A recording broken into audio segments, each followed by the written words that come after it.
नहीं बनेगा, उसके लिए कोशिश आपको अभी से करनी है। मतलब ये कि जब आप हाई स्कूल में हैं, ज़्यादातर बच्चे जो 8th क्लास में या 9th क्लास में है या 10th क्लास में या 11th में 12th में है, वो इतनी बात को समझते हैं। और आजकल जितनी बात वो आप 20 साल में समझते हैं या 18 साल में समझते हैं, हम लोग उतनी बात समझने में 30 साल लगा, और उतनी ही बात को समझने में इन जनरेशन के लोगों को 40 साल लगा, और हमारे बाद के जनरेशन के जो लोग होंगे उतनी ही बात को 15 साल में, 20 साल मतलब 10 साल में समझ लेंगे। क्योंकि हमारा एज दिन ब दिन, हमारा जो लाइफ एक्सपेक्टेंसी है, हम जो जिंदगी जीते हैं वो दिन ब दिन कम होता जा रहा है। इसीलिए हम वक्त से पहले समझदार होते चले जा रहे हैं। मतलब 8 साल का 10 साल का बच्चा भी सब समझता है। तो इसलिए आप लोग सब लोग समझदार हैं। मैं ये नहीं कहता कि आप लोग ना समझ हैं, आप सब समझदार हैं और आप ये जानते हैं कि हमें क्या करना है और क्या नहीं करना है। तो जो करना है वो आप कीजिए और जो नहीं करना है वो आप मत कीजिए। और क्या करना है, इसके लिए सिर्फ एक साधारण सा फॉर्मूला ये है कि ये जानने के लिए कि हमें क्या करना है, ये जानने के लिए कि जो चीज हम अपने टीचर के सामने, जो चीज हम अपने फादर के सामने, जो काम अपनी मदर के सामने, जो काम अपने बड़े भाई के सामने, या जो आप काम अपने समाज के बड़े के सामने हम कर सकते हैं, वही काम हम लोगों को करना चाहिए। जो चीज नहीं कर सकते हैं, इसका मतलब है कि वो चीज सही नहीं है। मेरी बात समझ रहे हैं? क्या करना है या क्या अच्छी चीज है समाज में करने के लिए, आप सीधा फॉर्मूला उसका ये है कि जो हम अपने बड़ों के सामने कर सकते हैं वो सही है, जो नहीं कर सकते हैं वो गलत है। ठीक है? बस इतनी बस मोटा मोटी बात यही है कि जो बड़ों के सामने कर सकते हैं वही सही है। तो आप समझ लें कि आप 18 साल, 15 साल, 16 साल, 20 साल के लड़के लड़कियां हैं, आपको क्या करना चाहिए आप सब बेहतर जानते हैं। मैं ये नहीं कह सकता या ये नहीं कहूंगा कि आपको क्या क्या करना है। एक बात।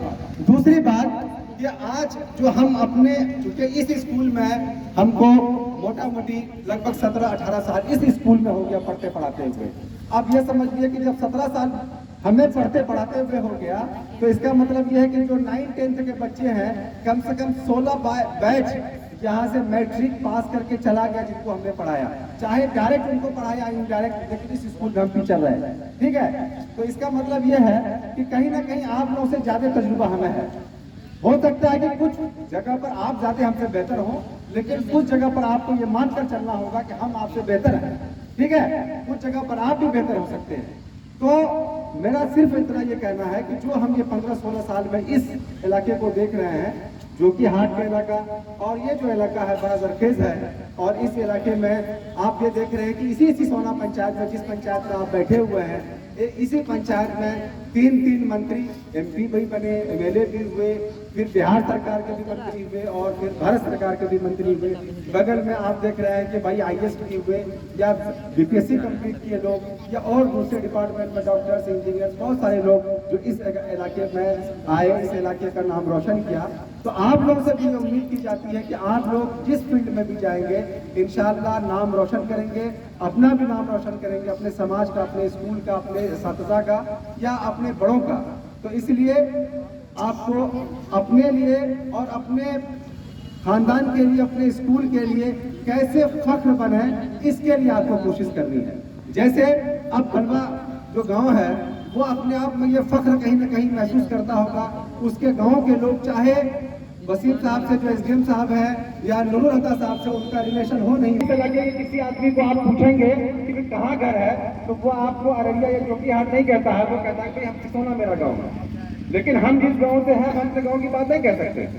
ज्यादा से ज्यादा हम अपने पंचायत का या अपने ब्लॉक का या अपने डिस्ट्रिक्ट का नाम बताते हैं। तो आखिर ये बात या ये जो समझ है या जो ये अकड़ पैदा लोगों में हुआ कि भाई हमारा गांव सिसोना है, हम अररिया में भी सिसोना कहते हैं, जोगी में भी सिसोना कहते हैं, और पूर्णिया में भी जाके सिसोना कहते हैं।